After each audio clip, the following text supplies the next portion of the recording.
Equilibrium constant of partial pressure. Okay, remember that the ratio of the concentration of the products and the reactants are always going to be constant. That was the definition of equilibrium constant. We've also established that K, our equilibrium constant, here on its own is just temporary. Okay, and then we have our expression products over the reactants. Okay, we can actually make this into a permanent instead of temporary by making it a KEQ, but we have to first cancel out our pure substances and only be left with the gaseous and the aqueous, and then insert it into here in that same expression. Again, if you're still confused, see the link in the description, okay, about equilibrium constant in more detail prior to this video. Okay, so however, for homogeneous gas only systems, it is actually desirable to use partial pressure instead of the molar concentration like we used in the last video, because partial pressure is actually easier to measure.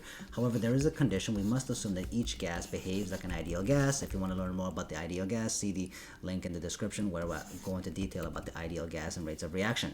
Next, in that video we figured out how we derived PV is equal to nRT. We're just going to isolate for N on its own here. Okay, so how do we do that? Well, obviously we have to divide by RT, okay, in order to get rid of this RT. If you do this on the right side, you got to do it on the left side, which we've done. So we ended up just getting this and this. However, I also want to isolate just for my P over there, okay, just this P, because this here is partial pressure. We're trying to learn more about the partial pressure, so I want to isolate it. Okay, right now it's stuck with V. It's times V. What's the opposite of that? It's divided by V. So I divide V here. I got to divide V on the other side as well. So I ended up just getting this and this. Okay, so we have our molar concentration, because obviously this is moles, this is volume, so obviously divide them, you obviously get concentration, and it's also equal, so it's the same as the P over RT, which is the partial pressure of each individual gas over our R, our universal constant, and T, which is our temperature in whatever it is in Kelvin. Okay, so our KEQ, we can see that we equated them. So KEQ using partial pressure can actually be the same, but instead of using KEQ, we're going to be coining it with KP. Okay, but they are the same thing, just this one's using it in partial pressure, this one is in concentration.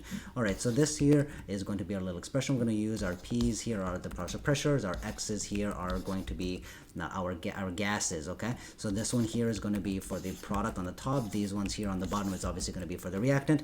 We look at this practice problem over here, you notice how we're just getting these concentrations here, but remember these concentrations are rendered as partial pressures, okay, but they're going to be dealt with the same way and the same concept. So we're just plugging them in here. We haven't put the units here, we'll just do the unit at the end for simplicity reasons. We obviously have to find for NO here, we have to make sure that it is isolated on its own. I've done that, and you see how the brackets around this means that it is for concentration, so we have to look for concentration.